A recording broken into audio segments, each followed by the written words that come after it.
All right, there we're live again tonight. Welcome to my whiskey den. As usual, we have Benjamin Eves and Mike Lissick here, the mainstays of the show. But tonight we are lucky enough to have Fred Swanson on, the national brand rep from Dancing Goat Distillery, and Adam Casey, who is a 20-year veteran at Star Liquor in Madison, Wisconsin.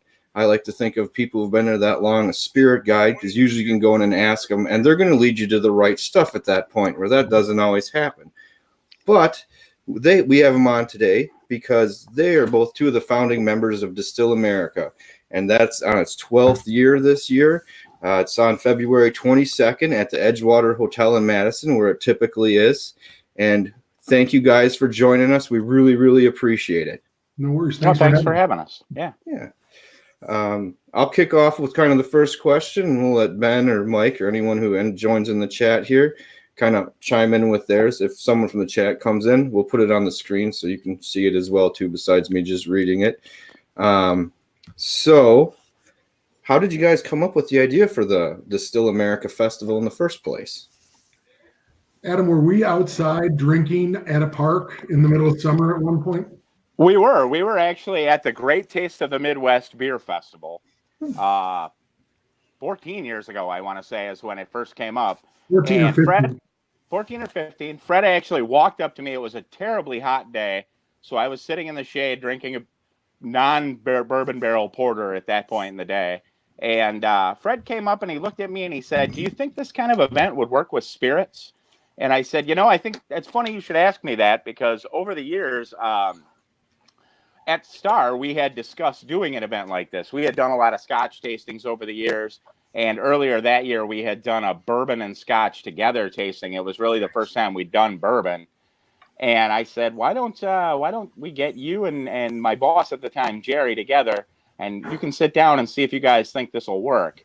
And it took off from there. The idea was great, and we spent probably a year and a half, almost 2 years, trying to come up with every scenario we could that might be a problem, and we put it all together. I think the first year we had 25 purveyors show up. Is that right, Fred? Less than 30. Around 25. It was not a big bunch because craft distilling had yet to take off. And so we got a lot of the guys from Kentucky up. We've always been very lucky that between Star Liquor's ability to sell a lot of whiskey and Fred's just knowing everybody in our industry, we've been able to get some really great people to come join us. It's been awesome. And one of the reasons that we wanted, actually, to back up, we're the second oldest American craft distilling event in the country. And that sounds weird because people are like, well, Whiskey Fest is big, a lot longer. Well, American craft. So the ADI, the American Distillers Institute, has an event that's a little bit longer than ours. And then it's us. The Great Taste of the Midwest, which is also in Madison, is the second oldest North American beer festival after the Great American Beer Festival in Denver. So if Madison becomes known for a place to go and have great whiskey, beer, spirits events, that's not a bad coat rack to hang your hat on. So we are very focused in honoring all of the levels and all the tiers within American craft spirits, whether it's Big Kentucky, whether it is a guy in the middle of rural Wisconsin that makes a vodka, to typical American craft distillers like Dancing Goat, Blum Brothers, Great Lakes, any of those guys. So everybody's there. Welcome. It is not a juried show. It's not judged. It is. We're all winners. So we're on the way. So when we're kind of handcuffed in Madison, we only have so many venues that can put this on. So many places with scope. And for everyone in the chat, I appreciate you stopping in. Sorry for everyone in the stream. Usually you can kind of see it show up in the comments, but for some reason it is not popping up there. Just want to thank everyone for stopping in there. What did you really want this festival to be known for above the other festivals? At the point when you started, there was only other one, but as far as today goes. Well, Adam and I have had this conversation over and over again, and people have always asked me and Adam, and it always comes down to, when will you know you made your point, okay? And what's your point? What are you trying to prove? And I said, I think I'll have made my point when 3 people that I know to be whiskey guys are sitting in one of the aisles talking about vodka, because that suddenly a light bulb went on and they realized vodka doesn't all taste the same. And it happened in year 3. 3 whiskey guys that I knew were talking about vodka, and their minds were blown, and there wasn't anybody else around so that they could be embarrassed by that conversation. One was a potato vodka, one was a Russian vodka, and one was Edgewater vodka from Middleton. So, and I said, that's it, okay? Because we don't downplay that this isn't a whiskey event. We kind of upsell the fact that it's a spirits event. So what we do is showcase everything. I mean, if we can get a taste of Mung Rice whiskey in your glass so that you can taste the heritage that's gone through 100 years, 200 years in some cases in places in Laos and Thailand, made in Sturgeon Bay, Wisconsin, that's a way to open people's eyes. So that was one of the things we wanted to do was, how do you prove that everything doesn't have to taste one way? How do you prove that people are figuring out that they've got that they're getting their ducks in a row, that they're figuring out the craft? And, for a guy like me who's been in retail for as long as I have, I think one of the more interesting aspects of what we do is we give people a chance to try something that they might not otherwise get the chance to, including ourselves, because when we started this event, we were bringing in a lot of items that were not even sold in Wisconsin yet.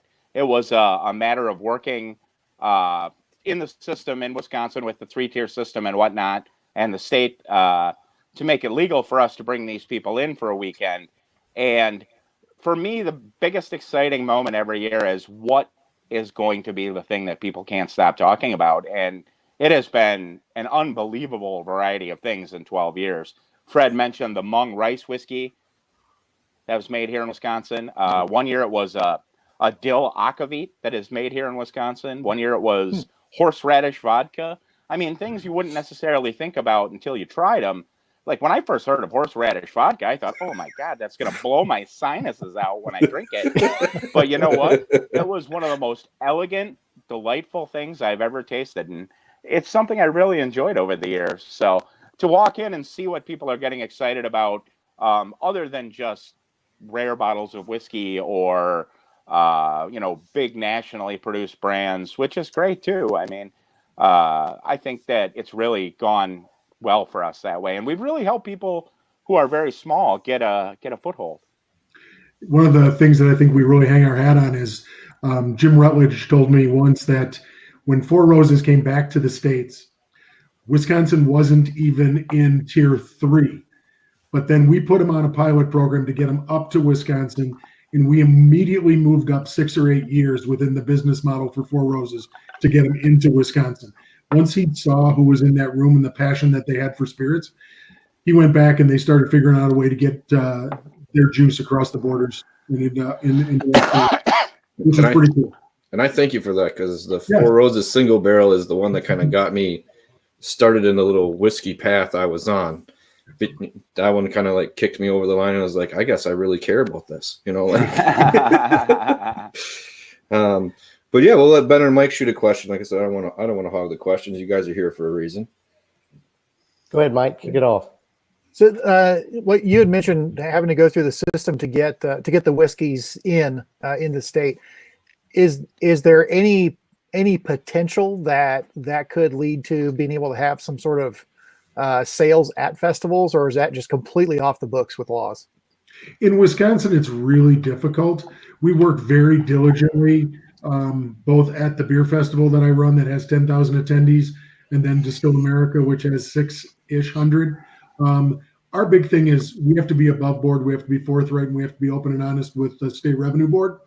So when I went to them and said, can we start a pilot program and permit everybody, but not permit them for the year, but permit them for the weekend?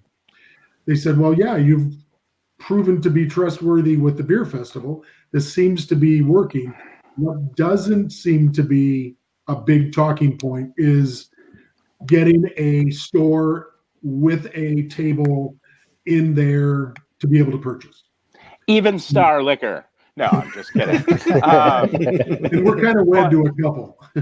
Well, yeah. And as Madison is blessed as a community to still be really, really loaded with great independent stores that really do their own thing.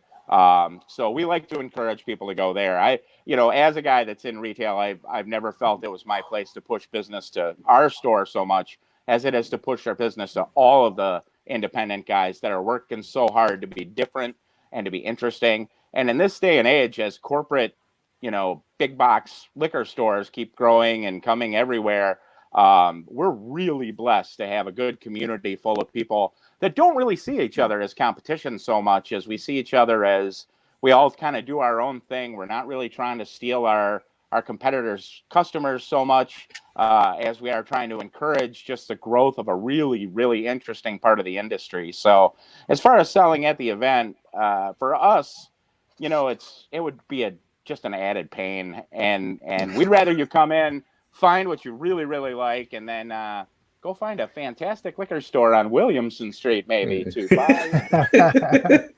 I could only imagine with the 90-some people at the edit last year, it'd be like how you'd have to have like 5 tables if you were trying to sell stuff there. It'd be ridiculous. Oh, it would. I can't imagine trying to put that together. And that I imagine that it works for other festivals, but for us, it's so much about education, and it's so much about just the treat of getting to discover new things. Would they allow you?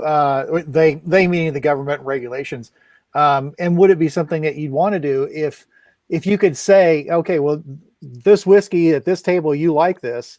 Well, here's where it's available within 20 miles of the festival. Oh yeah, we can say that right now.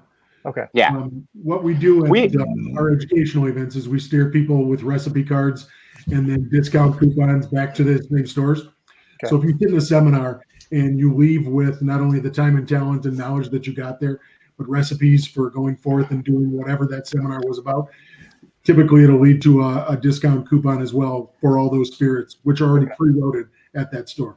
Okay. And we certainly encourage all those people to advertise in our program and things like that. So for us, it's a matter of like I said, encouraging people to go into their local stores. And if you can't find something, ask for it. I mean, every state is obviously different, but in Wisconsin, if you pressure your wholesaler enough, you can probably get them to go pick up a product for you. Really? Okay. Yeah. And I think the other thing that people don't understand, and Adam, I'm sure you can weigh in on this. People don't understand that if they go to their local liquor store and they don't see what they're looking for, but yet they know or they think it's in the market, they don't even think to ask the store to bring it in. That store will bring in one bottle for you. They don't ever have to have an obligation to put it on the shelf necessarily. But if you're going to buy it, that's a sale. And I think we're in Wisconsin, we're so damn Wisconsin nice sometimes that we don't want to we don't want to ask weird questions. Yeah. So sometimes we get stuck in that. Well, I don't know. I went in there, they didn't have it. Well, did you ask? Well, no. Can you ask? Yeah. I just don't think people know. And I think that's definitely an advantage of the independent scene as over the corporate scene is that, we'll bend over backwards for you. All you have to do is ask. Yeah, I have a friend that works at one of the liquor stores, and I was going through it, and he's like, "What are you looking for?" I'm like, "I'm looking for this." I'm like, "This or this or this," and he's like, "Oh, let me make a list. I'll talk to the boss." I'm like, "All right." Yeah, absolutely. If we can get it, we will. If we can, we will. Yep. Which, by the way, Adam, how are you doing on my little book, Chapter 3? Yeah, that's I'm not sure. It's written down for you, Fred. Okay, thank you. Ben, do you have a couple? Otherwise, I'll shoot off a couple too. Like I said, I just don't want to steal people's questions or overlap on them. That's all. Sure. I'm curious to see, from when you first started this to where it is now, what kind of growth have you seen from year to year with this festival? Oh, sure. I think one of the things we should back up to make sure that people understand, one of the reasons that we have a $60, $65 ticket is the fact that nobody takes a salary. There's nobody taking a cut. There's no paid staff. We're all volunteers.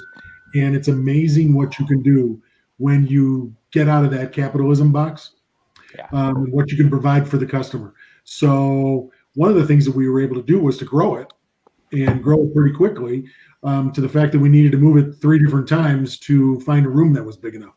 Now we're kind of at a ceiling, I would say, where if we move to the next biggest venue in Madison, that ticket's suddenly going to be a $150 ticket. So we don't want to move.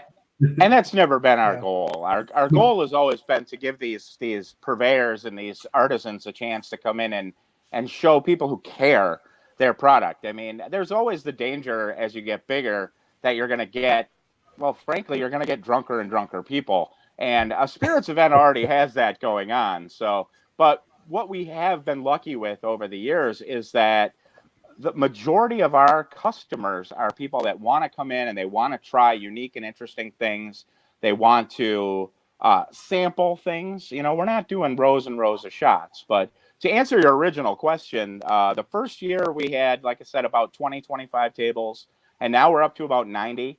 And as Fred was kind of pointing out, we have basically hit our maximum density in the venue we're in. So we are turning some people away every year, but you know, we say, look, we'll get you in, we'll figure it out, we'll cram 2 people on a table if we have to eventually, you know, and we want to service as many good spirits makers as we can, because God knows the number of those is just growing exponentially every year. And we really timed it well in the fact that we started this event right about the time that craft distilling really took off.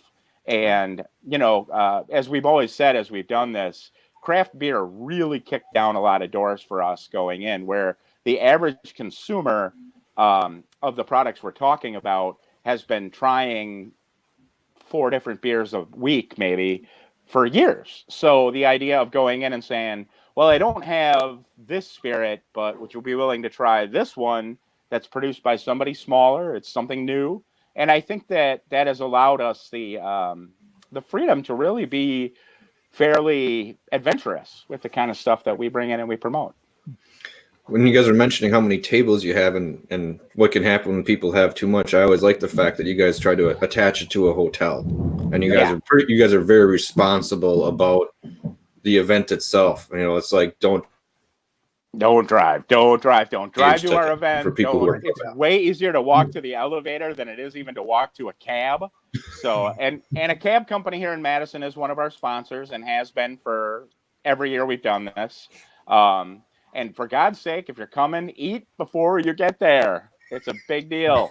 Have a steak or something, you know. That's the kind of stuff we want, because you want to spend as much time there as you can. And, you know, it's okay to get a little silly, but don't make a jerk out of yourself, you know. Have a good time, but keep it under control and try as much as you I don't can. want this thing to be in a convention center. We don't want it to be on a concrete floor. No. We don't want it to be concrete floor, glasses, and the silliness that reigns 30 minutes left to go. So putting it in a hotel was always our, not desire, but requirement. We may have to relax that and have the idea of thinking of a venue that's next to a hotel, where we partner with the hotel. So we're not rigid, maybe pretty rigid, but we also partner with a cab company that gives discounted cabs anywhere in the county. So you can get home reasonably cheaper than Uber and Lyft with a local cab company. And we've done that since day one. So putting it in a hotel is important to us. Putting it into a nice event is important to us. Trying to get people that think we're feeding them dinner to have dinner before they come. Yeah, we'll give you snacks. You gave a meal. I was totally surprised by that last year. Besides all the alcohol, like the amount of food that popped out in the corners, I was like, holy cow. Like I looked to my wife and I was like, you know, I mentioned about how I probably should get something to eat right about now, and right on time. Look at this. Perfect. The Edgewater has really done a good job that way over the years too. You know, I mean, I will say that having worked with them over the years, every year we do this, they get better at it because we deal with the same people every year. So they're as much a part of this as we are as far as organizing it. And they've, you know, whenever there's been a little glitch, they've always figured it out, and they've always come back with a better action the next year. So nice. Well, what are some other roadblocks to putting on the festival that you guys have like ran into? I know government logistic. I know you guys are a 501c3 educational, so like you said, everyone's doing it on their own for free. But what were some other ones that just kind of putting it together were, I don't know, some roadblocks that kind of leap over that you weren't expecting? Well, Adam, don't you think one of the roadblocks that inherent in a spirits event, we've all heard it. All 5 of us have heard it. Anytime you've gone to an event, you've talked to a friend of yours and they say, oh, There's no way I could do that. No Yeah. way. 4 hours of drinking, 3 hours of drinking, and then that same person comes once and they're like, oh, and then they get it. Okay.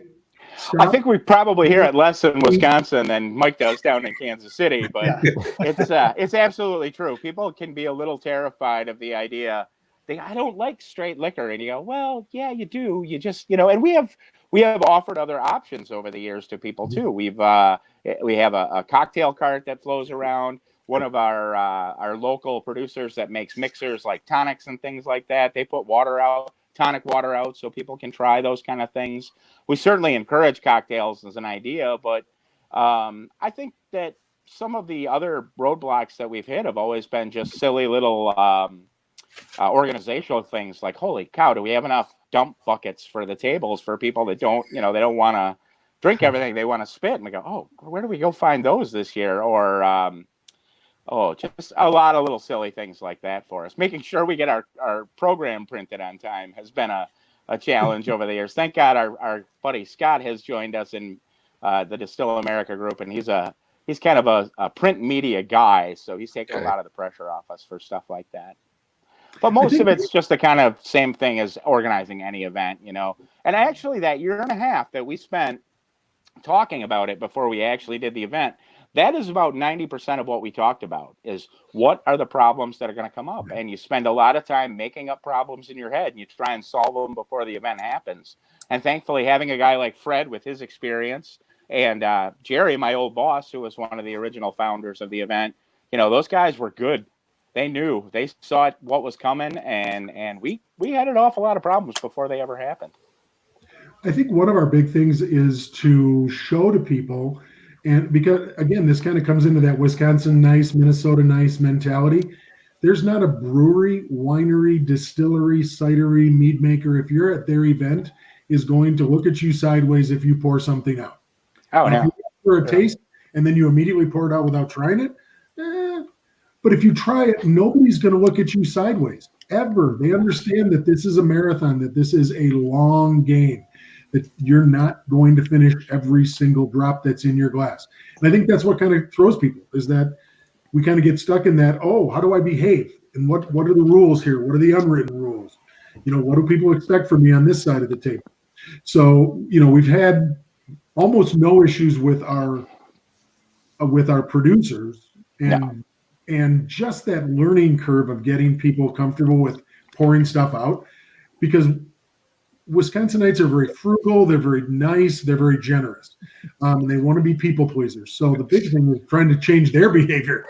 You don't have to finish everything. It's okay. There's more. There's lots more. How do you run an event that is reasonably different than a whiskey event that is trying to also highlight what you can do with those spirits? Okay, I mean, nobody's going to put together an event with 90 producers of vodka and not show you how to cocktail. Okay, nobody's going to sit around and drink 90 vodkas neat. But what we can do is we can show people how to cocktail. We can show people brand ambassadors and distillers, and we can get the little guys, and we can do seminars.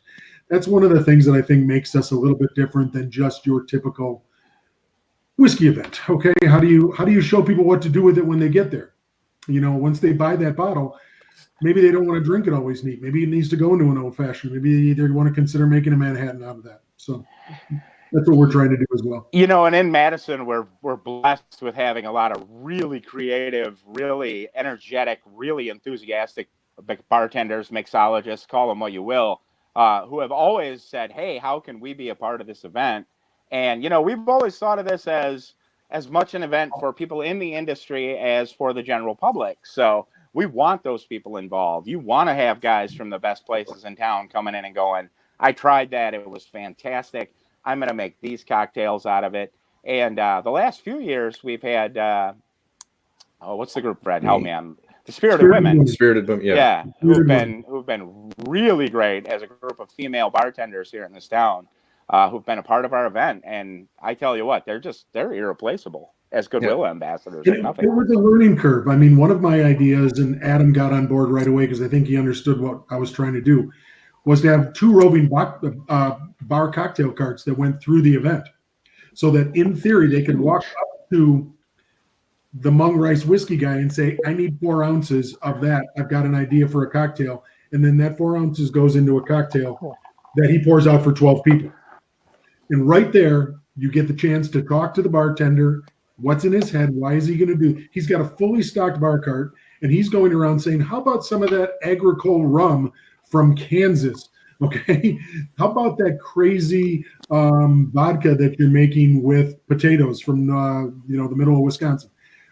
What you're trying to do now, and we found people started to follow the carts, which was not optimal. It made for a little crowded spots in the room, for sure. So, note to self, it got too successful. Yeah. But every one of the sessions also isn't just a producer coming in and saying, hey, this is the brand ambassador from Whistlepig, and we're going to show you how to blend farm stock. We're also going to show you how to cocktail with it. This year, we're doing a gin panel with 5 different gin producers, and all 5 different gins, 2 national, 3 local, and we're going to make 5 dramatically different cocktails. We're going to have the Redemption master blender on one of the other sessions, and he's going to walk us through a blending scenario. The VIP Plus thing is all about tasting and ungrading different finishes on whiskey and trying the base spirits. So we're trying to get people to sit, calm their mind a little bit, and listen to some really talented people show them the rope. With the spirit, And I'm going to say, I'm going to stay out of that gin seminar just so I don't automatically become the most entertaining person at the event. That's Adam's name tag. Hello, my name is the most entertaining man here tonight. Yeah. There you go.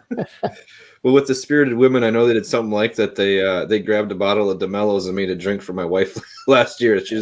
We tasted that, and she's like, "Well, this look like a cocktail." I'm like, "Well, ask them." And she's like, "Just walked over there. Let me borrow this." Yep. Mixed up something. And what a fascinating example of a product that's just screaming out to have a fantastic cocktail made from it. As much as I love his stuff straight, you put that with anything, and it's fantastic. Mm-hmm.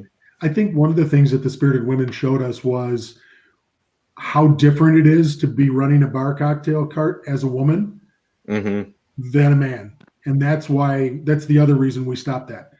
It was painfully obvious that this was uncomfortable. Yeah. We couldn't put those talented women in that position anymore.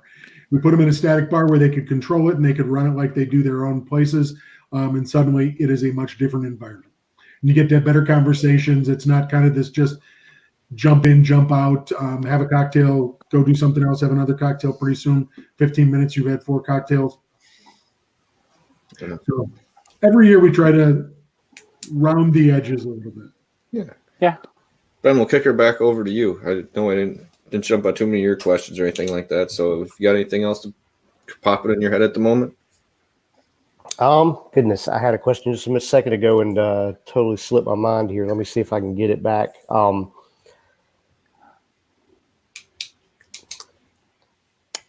Let me kick it back to Mike or somebody else and get back to it. You guys got on something that I was processing through, and I had this great question and just lost it. It happens. Back here in a second. Yeah. So have you guys? So obviously you've been to other festivals. Is there anything that you experienced or saw at a festival that you were like, we will not do that, or on the other side of that, just saying, okay, we've got to do that, but maybe we're going to do it a little bit better so it's ours. I think one of the things I would answer, Fred, if you don't mind, is that Whiskey Fest was a good example for us for the number of years we spent there. One, we don't really want to price this event out of people's price range, and 2, we don't want to price it out of the range of the purveyors either. The cost for them to be at some of these events is absolutely prohibitive, whereas we want to keep that as low as possible. We wouldn't even have a table fee if we didn't have to have liability insurance. I'll say that without a hit. We didn't have a table fee up until just a few years ago, and that was so we could have a $2 million full liquor liability rider that covers everybody in that room. Don't anybody watching this think you're coming in and getting that money, by the way. So I think that's one of the things that shows a little bit more forethought. I don't know if forethought's the right word, but if your table fees are low enough such that everybody can understand why table fees have to be there. The benefit for having $100 table fee when we started was that we needed to go from $1 million to a $2 million policy. That was important to us.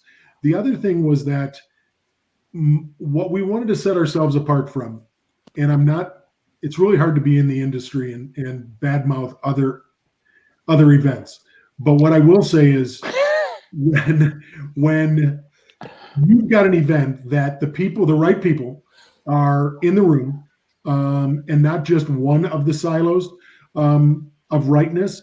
So, for example, at some events, they're cost prohibitive. So you've got the 1% that's in there, the people that are already buying the product, and they're figuring out where they're going to spend their money. Yeah. What's not in the room far too often are people that work the shelves at liquor stores. Okay, are people who are barbacks, people who are cocktail people, we make whiskey, we make gin. I can't sell that. That's a liquor store's job. That is a bartender's job. And that's who needs to be in the room. I need to partner with them as the producer so that they can help me sell my stuff. Okay. And if those people aren't in the room, I don't know how great of a marketing opportunity that is, or is it just a marketing opportunity for people with really deep budgets? So, how do little guys how do they get to solvency? How do they make it to 2021? Yeah. The smallest guy is as important as the biggest guy to us. Absolutely. And, as a guy that's gone to work every day for 20 years at a liquor store, where we do sell some high-end spirits and we sell a lot of high-end wine and we do that. But one of my most enjoyable parts of my job is that we like to try and take the snobbiness out of it. I go to work every day in a t-shirt and jeans, and I'll put my palate against anybody in the world, really. I mean, with the experience that I have. And I want that guy that comes into my store and buys his first bottle of craft spirits and says, wow, this is something I never thought I would do. I always drank the mainstream product. And I wonder if there's any way I can go and try that. And if you look at the difference in a ticket price for Distill America to a lot of events, it has always been very important for us not to jump that ticket price just for the sake of doing it. We want those people to come and enjoy our event and to maybe expand their horizons a little bit, and not get elbowed out by a guy whose suit costs more than my car. I mean, I've had that experience at events before, and I don't want to have to look at somebody and go, who do you think I am? Why do you think you can do that? And I think we've been very, very lucky to avoid that sort of attitude over the years. I mean, Madison is a small town, and it's a community of people who enjoy each other a lot. I think, especially when you start getting into what we're doing, the community can get pretty tight knit. But I want the guy who I talk to on an average day that says, some of this stuff is pretty neat. Maybe I can go try a blueberry brandy that I never would spend $40-$50 a bottle on without trying it, who comes in and says, wow, I tried a gin that I can't believe how good it was, and those kind of things happen. One of the things I think is, if you're going to stay in business and you're going to expand people's horizons, and if craft is going to mean anything, I mean, people absolutely understand what it means to eat local. They understand what it means to drink local when it comes to beer. In Wisconsin, it's harder with wine because of our terroir. But in spirits, we're going to kind of sit somewhere in between wine and beer when it comes to what does local mean. And how do we embrace all of that? How does Kansas embrace that? How does Hawaii embrace that? In our case, how do we embrace that? And how do we also say, you know what? The Dancing Goat Distillery is never going to take down any of Big Kentucky. Okay, we're going to be a complement. No. We're going to supplant some purchases, and we're just here to give you another option. Okay, so and you know what? That literally goes back to day one conversation about this event, when we would sit and say, this spirits thing is going to take off, and Wisconsin is a place that we grow corn and we grow wheat and we grow cranberries and we grow, we make great malt products and things like that. In fact, a conversation I once had with Jimmy Russell down at Wild Turkey, when I was lucky enough to meet him, he looked right at me and he said, we get our corn from Indiana, but we get our malt from y'all Germans up there in Wisconsin, because you know what you're doing. And I got a huge kick out of that. I thought that was great. Yeah. And it's the Midwest, is a place where spirits should be a huge thing, if not just for our cocktail cultures here, but for the products that we grow agriculturally. The Speakeasy brought up a good question. Is there a method to the madness in determining which expressions will be featured at a vendor's table? For example, which bottles will be displayed at a wild turkey table or at a Four Roses table as far as what they're going to bring to the event? So I think the biggest thing is that the VIP hour does have VIP bottles, and that VIP bottle may be put under the table when the general admission starts. It may be so close to being finished that if you're lucky to get to their table and you have a GA ticket, you do get a taste. But that's one of the benefits of buying a VIP ticket is there are dozens of different bottles in there. I know we're bringing one from the Dancing Goat. But our big thing is, how do we give you a chance to do some R&D? How do you get in front of some of those right people as a producer and say, hey, you tell me what you think. Give me some feedback. Are we onto something here? This is something we haven't bottled yet. We don't have a label for it. We're still thinking about, do we want to do a 4% mash with malted barley? Do we want to up that to 5? Here's 2 different varieties. So we do a lot of that. And so that's one way to answer that question. The other way is if the brand ambassador is behind that table or the distiller from Wild Turkey, which has happened. Eddie Russell's been up. What he wants to bring. And in its most generic iteration, it'll be the distributor that says, you know what, this is a brand new product. We want this in front of people. We want it there now. It just came out last week. We're going to bring it. And we're going to bring the full complement of the rest of their range. I know full well that I think year 3 was the year of Bullet Rye. Everybody talked about Bullet Rye. It was the year they brought it out. So, and every year it tends to be a little different what's on those tables. Wild Turkey brings new stuff. They take other stuff away. Some of their standard flagships might, kind of not come back one year. Does that answer it there? As long as they bring the rye, I'm okay. Yeah. Yeah. That's fair. And I've never noticed a distiller that says, well, we only want to bring a couple of things. I think we give them the opportunity to bring whatever they want, and it's a matter of them working with their local distribution network to say, this is what we should focus on, and this is what we really want people to try. And with the craft distillers, when you get down to the small guys, we've been very lucky to have people that just debut product. Like Jay Henry has debuted a new product almost every year at our event because they were so supportive of us, and they always have been so supportive of us. That it's one of those things that they look at it as a showcase for their product every year, where they can come in and say, this is our 7-year whiskey, this is our Patent Road, this is our Bellefontaine cognac barrel aged, and I think that's a smart way to do it. When you've got 400, 500, 600 of people who are interested, give them a chance to try it, and wow, do those bottles fly off the shelf after something like that, especially if you nail it. If you got a product that people want, that's the time to show them. Mm-hmm. So I have Adam, I think you kind of hit on this earlier and really nailed it pretty good. In some ways kind of answered my question, but I think the impression I'm getting from this sounds like it's a great event to bring somebody that you would like to introduce to spirits or to whiskey. Oh, because yeah, kind of the absolutely. big veil of snobbery has been removed in a sense compared to other events, which I think can be intimidating for somebody looking to get into it. And so this just sounds like the ideal place for somebody to get started in that sense. And that's a great way to put it. After all my years in retail, for years, we have done a craft beer week here in Madison. And when people would come into Star and we would do the craft beer week, what I would say is whenever we had an event, I would grab my customers and I would say, take advantage of this to grab that friend of yours that only drinks macro beer and find an event that they're interested in, because they just don't know yet.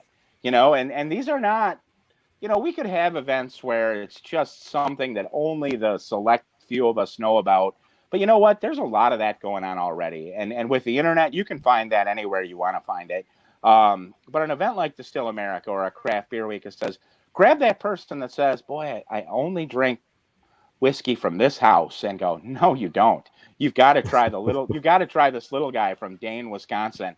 or you got to try this guy from Alameda, California, or you got to try this guy from upstate New York. And people go, wow, there's a lot of interesting stuff out there. Heck, I mean, with the number of years I've been doing this in professionally in retail, I should be the one who's as jaded as anybody. And I walk out of this event every year going, man, did you try such and such from, that guy that I couldn't believe I liked that. I walked up thinking I wasn't going to like it. And now it's my favorite thing. And, it happens every year. It does. And bringing a friend who might be reticent to try new things, boy, is this an event for them. It really is. And it's always neat. I found when you're there to feel like you found a hidden gem. It's like, it's so much easier, like you said, rather than spending $40 or $50. You're like, sure. Did you try this weird ginseng whiskey? They only sell it in Singapore, but they have it here today. And I'm like, I don't know. Nothing from Singapore at Distill America, of course, but your point is well taken. And it really has given us a chance to. Honestly, one of my favorite things is the excitement in people that have never been before. And you say, man, like, I didn't know that existed. And I didn't know this variety of things was something that was in the world. And, those kind of people, once you get them off to the races, it carries over. It does. And never be afraid to ask your local bartender either. Every one of us has been at a bar sitting next to a stranger. And if that person is remotely excited about what they do for a living, I find that to be one of the best bar half hours. Listening to somebody passionate about what they do for a living. I don't care what you do for a living, but if you want to talk to me about that, I will listen all day if you're excited. What's great about an event like this is that, we're all excited about whiskey. These guys are excited to get it in front of you and have those conversations.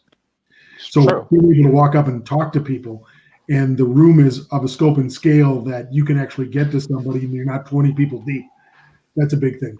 Mm-hmm. So I've got a question about retention of the vendors. How many have been with you from the beginning, or do you know what the retention rate is for them coming back year to year? Oh, it's a high percentage. I'll tell you that. It is a be high over percentage. 90 from year one. What's that? It's got to be over 90. It's got to be 90. And I'll tell you, sometimes somebody slips away for a year. Sometimes they come back. I mean, calendars get full. We certainly understand. And of course, we look at them if they say we can't make it this year, and we go, well, you're done with us. We don't want to talk to you again. No, I'm just kidding. Of course, we're always happy to have them back. And, it's interesting because I would say that we lose more from people who just maybe don't make it in the long run than we do from people who just aren't interested in coming back to our event, which I think really says something about, one, the way we deal with our purveyors, where, we understand why they're there and we understand what they're there to do. We don't want to overburden them to come to us, but sometimes people go away and that's okay, because, Wisconsin is one of those places where occasionally a whiskey or a purveyor in general might just slip out of our market for a time. Stranahan's was a good example of that. Mm-hmm. The first year Stranahan's came to Madison, boy, they had a guy at the Edgewater that was the hit of Madison. Jess was his name, I think. And Jess was buying drinks for everybody in town. And then Stranahan's got so popular that they couldn't come into this market anymore. And they said, well, maybe us going and pouring at this event where we're not selling whiskey isn't the best use of our time. And we certainly understood. And then when they returned, we brought them back. And so I would say, the number is 80, 90% easy. Sure. Mm-hmm. And one of the things that we do, Mike, is we have a print program as well as a phone app. And then we highlight in both of those who the rookies are and who our veterans are, who have been with us since day one. Yeah. So you can search on those. You can search on just Wisconsin distillers. You can look at all new rookies. You can look at just brown spirits. You can search just by gin. So it's kind of a fun app, and it's also a fun paper. And then it's around the scalloping of the roof. There's a ticker going through as well with all that information. So it'd be hard to miss it. Is there anyone that you'd really like to get there, but you just can't? I think so. This is really long for me. Yeah. Well, Fred knows everybody, so he just wants his buddies there with him. But Yeah. we've been really blessed to have people come up from Kentucky over the years.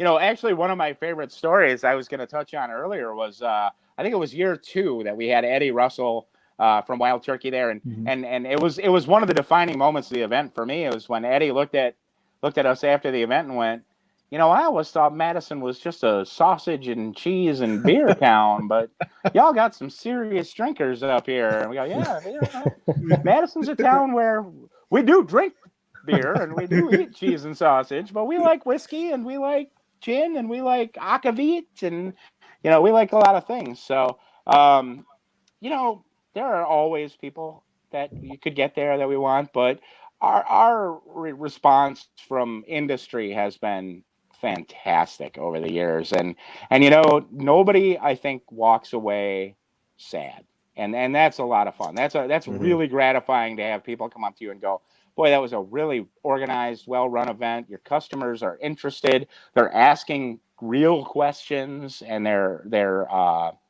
interested in the products, and I've always enjoyed that. So I guess if I had to pick, Mike, I think it'd be great to get Dr. Pat up from Wilderness Trail. It'd be great to get the Peerless guys up here, kind of that next group of Kentucky, okay, to kind of pay a little bit more attention to that group. And I would throw Angel's Envy into that, but we get Angel's Envy since they debuted product with us.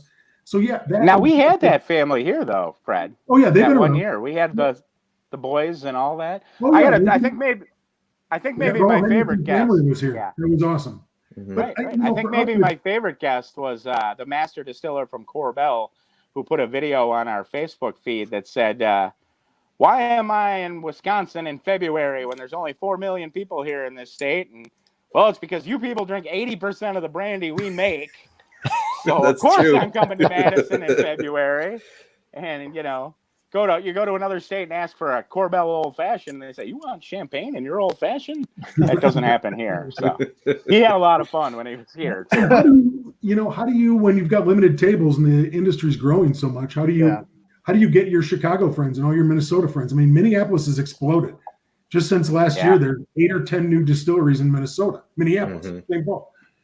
How do you keep getting people from northern Wisconsin who are just starting new, and how are they just started since last year? I mean, we no longer have the luxury of reaching out to people and asking. We have to wait for people to come to us because of the waiting list. It's really hard to go out and ask people to come and say, yeah, but we really want you to come, but you're only going to be number 10 on the wait list. That's a weird ask. So we're trying to figure out how we have to balance all of those things. And to your people, I would love to have the big Texas distilleries with us. Yeah. I for God's sakes, every year I want Malort there every year. And I'm glad when it's not. So just that notion of this isn't serious. It doesn't have to be everybody having a conversation and dissecting and putting up scores. This isn't ratebeer.com, ratewhiskey.com. This is about having fun, learning a little bit, and paying attention to people that are pretty impassioned by what they do as artists. The guys from Jepsen's Malort did spend their first year here taking pictures of everybody as soon as they tried it for the first time, and that was some of the most golden humor I've ever seen in my life. I still have a picture of 2 of my coworkers from that day making a face like, oh, after they tried it. And it's brilliant. And you know what? It's fun to be able to talk about that kind of thing when I'm at my job and say, I haven't forgiven the bartender that gave me my first shot of Malort. So he moved to Atlanta and I still hold it against him. Well, Nathan Clark in the chat has something that's kind of piggybacking off mine. He's saying he really likes the atmosphere that's being fostered here, kind of logic behind the event. Would you guys ever think about doing another event outside of Wisconsin in another state? Adam and I have been asked a number of times to move this thing around. He and I both have full-time jobs. If this thing, if we were paid to do this and we were taking a salary, sure, that would be in the conversation. But when it's a labor of love and you got full-time jobs around this, That's tough to do. And I don't know This- that we could also sell this event. Adam, I don't know if you know this. Somebody offered to buy it on Really? Friday. Oh, no, I didn't know that. So you know who.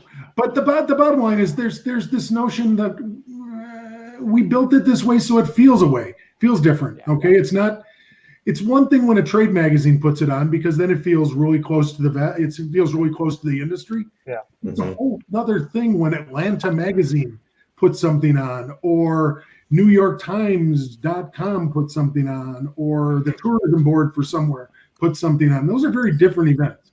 We're not trying to be those events. We're trying to be spirits nerds putting on a thing to show other spirits nerds and neophytes how fun this can be.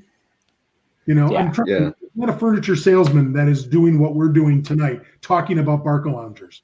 Okay, maybe there is. I don't know. I'm going to go look that up though. This is a fun industry. Let's keep it fun and So I don't know. That's a long-winded way to say probably not, but maybe. I don't know. That's fair. I have always said that to a certain, level, I am always willing to answer questions for people that want to put on an event like this.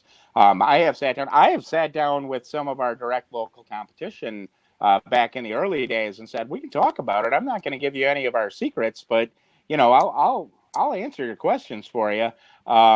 If they want a lot of help, if they want us to organize the event ourselves, then we might ask for a consulting fee. But for the most part, we're pretty wide open about it. It's not a secret how we've done this, other than the fact that we've worked really hard over the years to make this event what it is. And the beauty of it is kind of every year it gets a little easier for us because it's become an event that it kind of builds itself, And I think that's true of any event like this. I think once you figure out how to do it, organizing it is a little easier every time. Do I want to go do it in other parts of the country? Sure, but I'm going to need it to be my job, It's and I don't see that coming anytime soon. So, well, I think one of the things that works for Adam and I is that we've got Adam and I have very similar but very divergent skill sets. We have a graphic designer who we brought on, and then we have two guys from within the industry that work at distributors. So when you got a retail guy, a couple distributor guys, and a white-haired guy that runs his mouth, okay, a bald guy that runs his mouth. Don't forget. But I think we've seeded it well, and we've positioned ourselves with the right talent to put it on. And I think people get it, and it feels different when you know that it's not a for-profit event. I think. Mm-hmm. I think one of the saddest days of my life was when my wife and I realized that two middle-class teachers who made a very good wage could no longer afford some of the events that we were perfectly positioned and willing to go to, but we're priced out of. Okay. And that I think that's sad. I think that's a sad state of the industry when you've looked at. That's a very selfish pursuit. Well, it does take away from it. Yeah. And that's what I like about yours. Is it felt like open to anybody who wanted to come. And that's like. Absolutely. That was a big.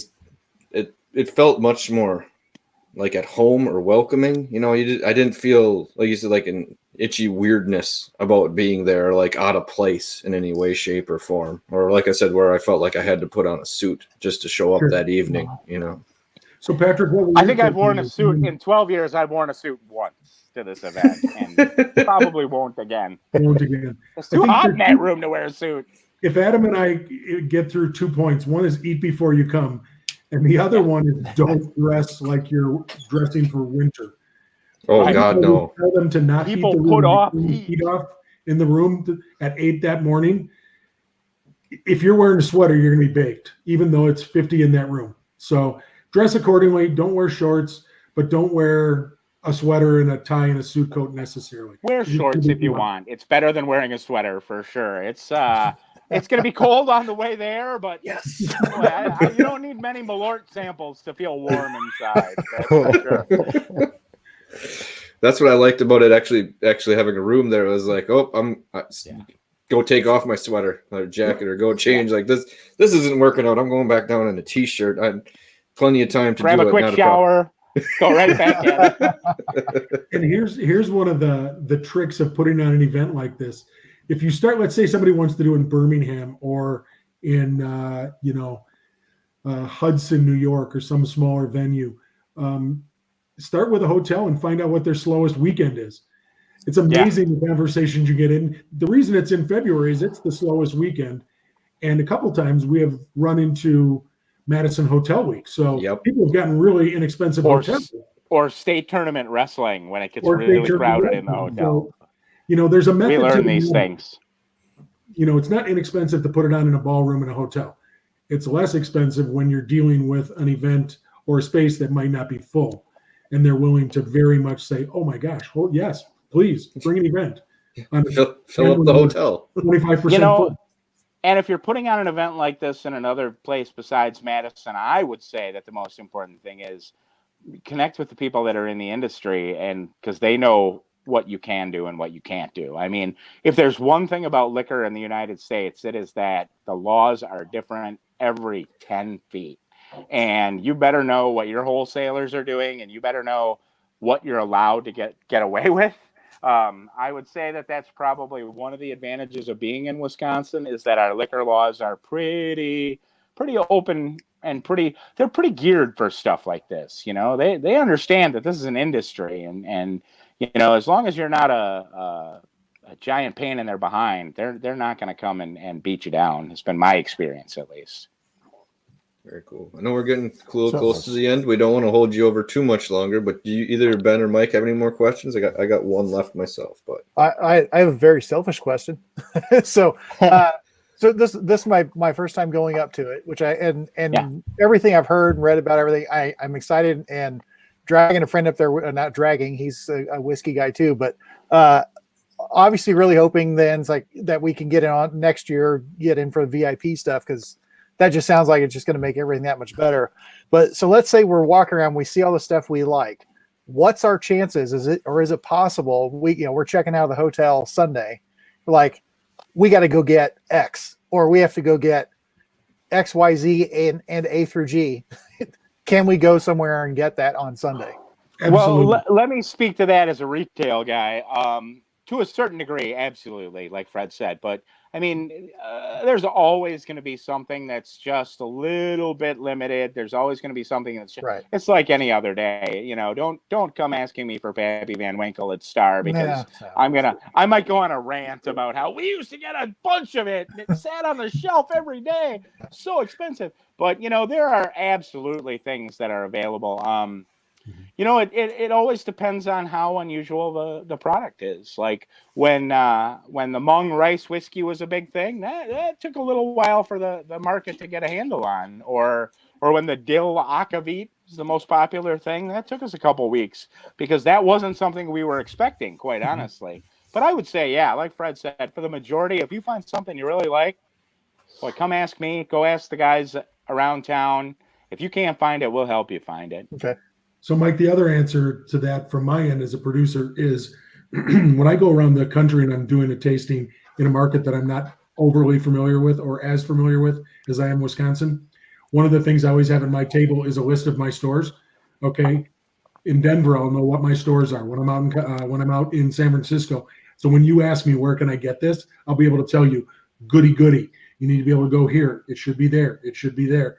So on Sunday, you're not on a wild goose chase at the same time. And at least the producers that put in the time when they're in a different market should be able to tell you that all the time. Okay. Ben, do you have any other ones? Right. Just honestly, kind of a fun question. What's been the biggest surprises that you guys have encountered here over the years? I mean, what is something personally to each of you that's just kind of really stood out that you discovered was like, holy cow, this is awesome? Adam, I know I've got weird ones that stick out for me. When somebody comes up to me and says, I just made rum that tastes like Heath Toffee. And I'm like, yeah, okay, sure you do.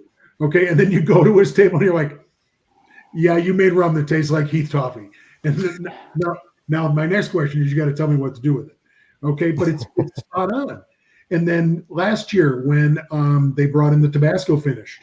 Yeah. That was good. No, 100 times no. And then you get there and you're like, oh yeah, this makes all the sense in the world. I get this. Dill Akavit makes a better Bloody Mary than straight vodka all day. Horseradish vodka makes a better Bloody Mary. Just and oyster shooters with that horseradish vodka. Oh, I don't need oyster shooters, but man, was that good. And that's my answer too. Is things like horseradish vodka where you go, I don't think I'm gonna like that, and then you try and you go, oh, it's really good. And the Dill Akavit is another good example. As a half Norwegian kid here from Wisconsin, Akavit is very slowly but surely becoming my great passion. And the dill, I mean, I think of things like, having been doing wine for so many years too, I immediately start thinking, what would that be good with? And a Dill Akavit, and I go, oh man, I want to get some lox and some capers and some onions and some Dill Akavit, and I'm going to celebrate my heritage there, don't you know? You're making me hungry over here. There's something every year that I tried that I don't expect to like, and I'll tell you, I never know what it's going to be from year to year, but I walk out every year going, man, did you try this or did you try that? And what's the cantaloupe liqueur, Fred? Remember the guy from Natural Spirits? Liqueur from Natural Spirits. Yeah, like Bailey's, but cantaloupe, and you go, oh my God, is that good? But truly amazing. The other one was when a bottle of Sinatra showed up. Okay. Oh yeah. And people were fighting over it. Went behind the table. Thank God we had security that year. That was. Thank you for bringing that. He goes, yeah, I think I'm in deep trouble. I think I'm in serious trouble. And then they sold 10 or 12 bottles the next week. So I don't know how in trouble you are when you can push sales. Yeah. And it's nice to be in a room where, everybody's shoulders are down a little bit. You're not frantic to go to certain tables, and there's not a big rush when the door opens, because you know that this is only going to last for so long and that's only going to last for so long. But people find that it's like, what? I just got to try a $260 dollar bottle of Whistle Pig, a $250 bottle of a Sinatra. Those are the fun times, as well as those unsung gems, and you're just like, oh my God, never in a million years.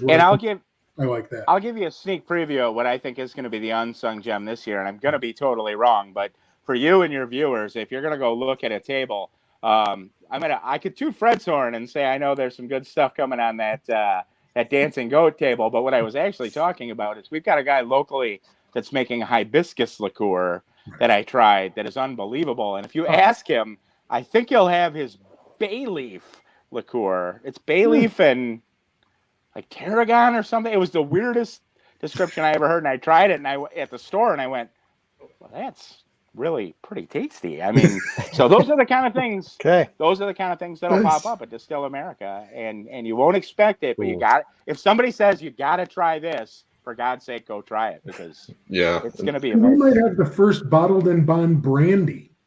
Yeah, ever. Oh, yeah. So, which is just fun.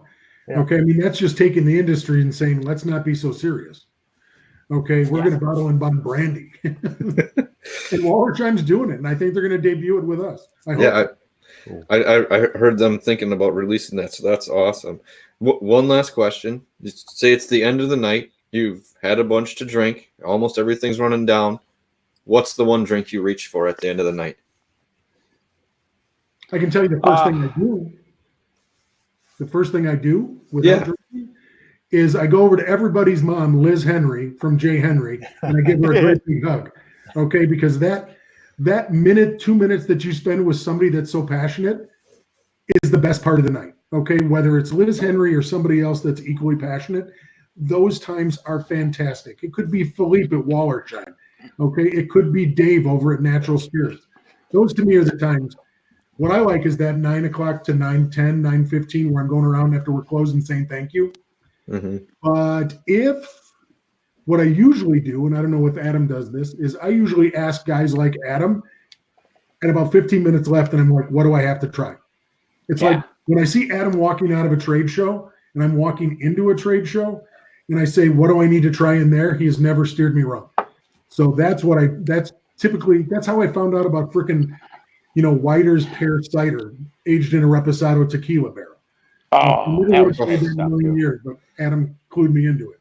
And there'll be something like that at Distill where somebody that's, close to me says, I tried this, maybe you didn't get it.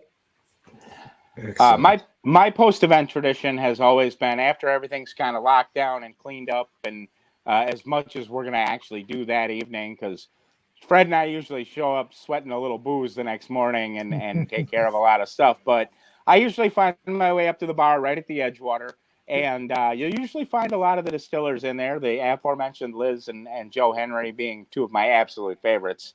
And, I like to walk around and have a drink with those guys and just find out if they had a good time. And you meet a lot of people. I generally end up with the crew from Star Liquor at the event too. And, we'll have a couple glasses of whiskey or something like that. One year, I think I drank like 3 Blantons. That was great, but it was not really necessary at that point. My biggest thing is my adrenaline doesn't really wear off until after the event. So I don't usually feel my buzz until about 10:30, and then I go, whoa, this has been a long night, and somebody please put me in a cab and send me home. But I give a lot of hugs too. I'm fairly lovey-dovey at that point. But it's such a gratifying feeling after you've worked so hard to do something like this. And we love the love we get from people in the industry, but more to the point, it's hearing about how much fun they had. And it's all about business for a lot of people, but this event is really about having fun, and it has always been that way. And if the purveyors are having fun and the customers are having fun, that means Fred and I and the other guys have done our job every year, and it has been consistently that way. So, and that's a good way to attack a festival, is if you're coming with a buddy, divide and conquer. Find different things. Don't stay together the entire time. Come back, go away for 15 minutes, find different things. If you know that they've got a really good palate or a similar palate to yours, find out what I'll you meet need you at the food. Eat before you come. Yeah. Eat. Oh my God, eat. Eat so much you feel like you're gonna burst, please. And that's not a problem down there. There's enough nice restaurants to go to beforehand and stuff to try. Steaks tend to work best, I find, but that's me. Well, those pair wonderfully with every whiskey, I think. There's nothing wrong with that. And the other thing I would say is, for God's sake, don't pregame. You don't need to tailgate this event.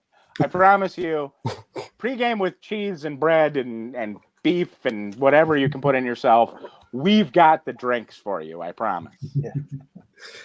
Well, I appreciate you guys coming on. I don't want to hold you up too much longer this evening, so I'll let you get back to your lives. But just to remind everyone, it is Distill America 12, February 22nd at the Edgewater Hotel in Madison, Wisconsin. And you can go to the webpage at distillamerica.com or the Facebook page at Distill America to find out some more information. Do you guys still have... Sorry about that. Regular tickets are still available, but they are going fast. And if you wait until the day before, you're not going to get one. That's just the way it works these days. And so nothing for sale day of. Yep. Will be sold. There are none for sale at the event. Okay. Yep.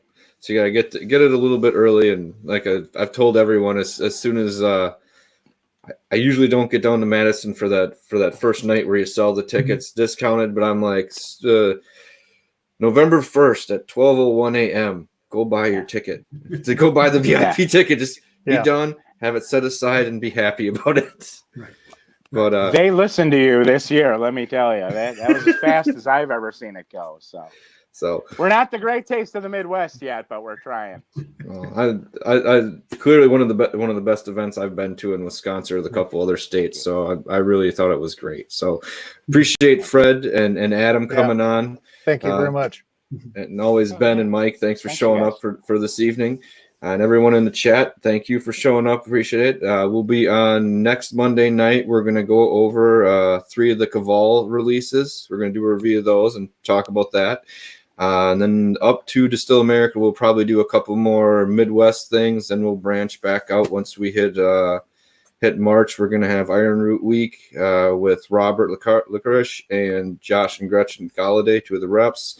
And who's the guy you have coming on, Mike?